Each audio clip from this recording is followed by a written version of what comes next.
Pertemuan Penyuluh Agama Kristen se-Jawa Barat 8 Februari 2022. Dalam pertemuan ini dihadiri langsung Pembima Seagama Kristen Provinsi Jawa Barat, Ibu Suryaminda Sirait. Beliau mengingatkan para penyuluh sebagai orang yang ditunjuk untuk melakukan tugas dan mengembangkan kegiatan bimbingan atau penyuluhan agama dan pembangunan dalam bahasa agama, serta mengembangkan profesi kepenyuluhan agar makin matang dan bermutu. Dalam pertemuan ini, beliau juga mengingatkan tugas pokok para penyuluh agama Kristen, yaitu yang pertama mengumpulkan data, identifikasi dan potensi wilayah, yang kedua menyusun rencana kerja, yang ketiga membuat bahan materi penyuluhan, yang keempat membuat dan menyusun konsep tertulis, yang kelima melaksanakan tatap muka bimbingan dan pembinaan, yang keenam melakukan konsultasi perorangan dan kelompok, yang terakhir menyusun laporan. Tentunya para penyuluh juga harus mengerti fungsinya, yaitu sebagai fungsi informatif di mana tenaga penyuluh wajib menyampaikan atau menginformasikan yang berkaitan dengan pemerintah dalam hubungan dengan keberagaman baik lewat pribadi ataupun kelembagaan. Yang kedua, fungsi edukasi, di mana tenaga penyuluh memberikan pendidikan kepada masyarakat.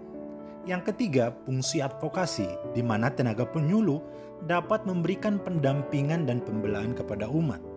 Dan yang terakhir, yang keempat, fungsi konsultatif, memberikan ruang kepada masyarakat untuk berkonsultasi kepada para penyuluh.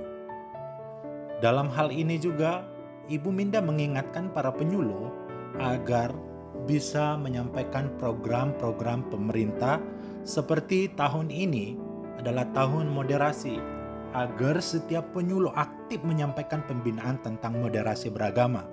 Bukan hanya itu, tapi juga vaksinasi, prokes atau protokol kesehatan, dan juga sosialisasi kebijakan-kebijakan pemerintah dan juga surat-surat edaran seperti sebelum-sebelumnya.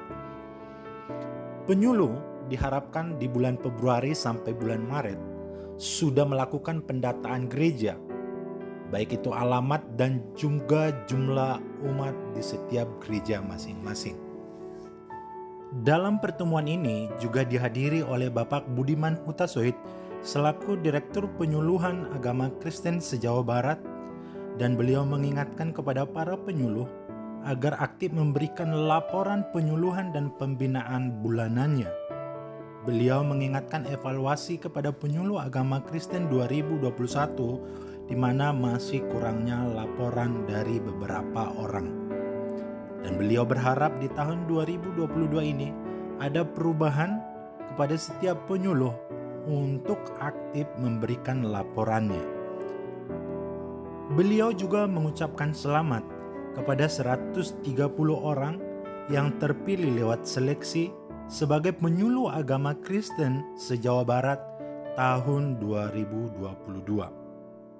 Tentunya kita berharap dengan 130 ini akan bisa bergandengan tangan bersama untuk mewujudkan visi dan misi Kementerian Agama.